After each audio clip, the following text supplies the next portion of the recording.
Saudara-saudari yang terkasih, kita jumpa lagi dalam Pelita Hati hari ini, Senin tanggal 30 Maret 2020, hari biasa Pekan Prapaskah yang kelima. Bersama saya Romo Thomas Suratno SCY dari Paroki Cilandak, Jakarta Selatan, mendengar dan merenungkan Sabda Tuhan, yakni firman Tuhan yang tersurat di dalam Injil Yohanes, bab atau pasal 8, ayat 1 sampai dengan ayat 11. Sekali peristiwa, Yesus pergi ke Bukit Zaitun. Pagi-pagi benar ia berada lagi di bait Allah dan seluruh rakyat datang kepadanya. Ia duduk dan mengajar mereka. Maka ahli-ahli Taurat dan orang-orang Farisi membawa kepadanya seorang perempuan yang kedapatan berbuat zina. Mereka menempatkan perempuan itu di tengah-tengah lalu berkata kepada Yesus, "Rabi, perempuan ini tertangkap basah ketika ia sedang berbuat zina. Musa dalam hukum Taurat memerintahkan kita untuk melempari perempuan-perempuan yang demikian. Apakah pendapatmu tentang hal itu?" Mereka mengatakan hal itu untuk mencobai dia, supaya mereka memperoleh sesuatu untuk menyalahkannya. Tetapi Yesus membungkuk lalu menulis dengan jarinya di tanah. Dan ketika mereka terus-menerus bertanya kepadanya, ia pun bangkit berdiri lalu berkata kepada mereka, "Barang siapa di antara kamu tidak berdosa, hendaklah ia yang pertama melemparkan batu kepada perempuan itu." Lalu ia membungkuk pula dan menulis di tanah. Tetapi setelah mereka mendengar perkataan itu, pergilah mereka seorang demi seorang, mulai dari yang tertua. Akhirnya tinggallah Yesus seorang diri dengan perempuan itu yang tetap di tempatnya.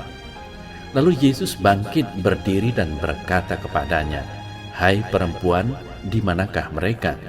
Tidak adakah seorang yang menghukum engkau?" Jawabnya, "Tidak ada, Tuhan."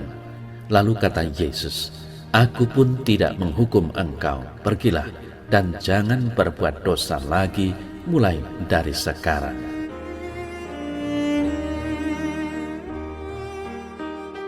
Saudara-saudari yang terkasih, umumnya dosa kaum alim ulama dan orang-orang yang merasa dirinya saleh sudah hidup baik dan benar di hadapan Tuhan adalah mudah menghakimi orang lain. Mereka sulit untuk dapat mentoleransi situasi hidup orang-orang yang salah jalan dan tidak taat pada hukum agama. Hati mereka menjadi keji dan jahat terhadap sesama yang dianggap berdosa di hadapan Allah. Inilah saudara-saudari yang terkasih yang disebut dosa kesombongan religius.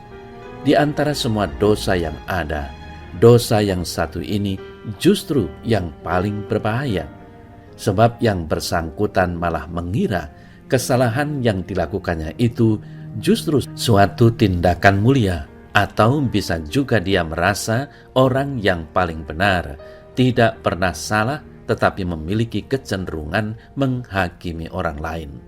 Mereka tidak menyadari bahwa manusia tidak bisa selamat hanya karena mengandalkan usaha dan perbuatan baiknya sendiri.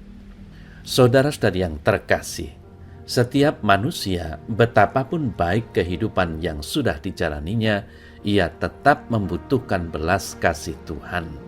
Oleh karena itu, meskipun kita berusaha menjadi orang baik di hadapan Tuhan, namun kita juga harus memiliki jiwa seorang pendosa yang selalu merendahkan diri, merasa tidak pantas, sehingga juga tidak mudah menghakimi orang lain. Dengan memiliki jiwa seorang pendosa, kita dapat terhindar dari apa yang disebut dosa karena kesombongan religius ini. Saudara-saudari yang terkasih, menghukum orang yang kedapatan bersalah seperti perempuan yang berzina dan dibawa kepada Yesus adalah suatu perbuatan yang tidak mengenakkan hati, karena kita berlaku sebagai hakim atas orang yang bersalah. Lalu apa hak kita menghukum orang yang bersalah? tidak gampang karena kita mengambil alih tugas dan kewenangan Tuhan sebagai hakim dalam menghukum orang. Suatu tindakan yang salah kalau kita main hakim sendiri atas orang yang bersalah, bahkan ada yang bertindak brutal terhadap orang yang bersalah. Mengapa? Karena kita bukanlah Tuhan yang memiliki hak menghakimi. Saudara-saudara yang terkasih, Yesus saja tidak serta-merta memberikan atau melakukan hukuman kepada perempuan yang dihadapkan kepadanya karena kedapatan berzina. Yesus menemani keadaan perempuan yang berdosa itu dan mulai memberikan penyadaran. Perempuan itu akhirnya sadar akan dosanya dan memohon pengampunan dari Yesus, dan Tuhan Yesus pun mengampuni. Maka marilah pada masa Prapaskah ini kita jangan berbuat menghakimi sesama, melainkan menyadarkan diri dan bahwa kita pun orang berdosa dan berusaha menyadarkan dan membawa sesama kepada Tuhan untuk memohon belas kasih pengampunannya. Ya Tuhan, ampunilah anakmu ini yang banyak kali menempatkan diri lebih baik di hadapan orang lain dengan sikap kesombongan, bahkan merasa puas diri di hadapan-Mu. Tanamkanlah di dalam hatiku sikap kerendahan hati, agar aku pantas menjadi putra-putrimu. Amin.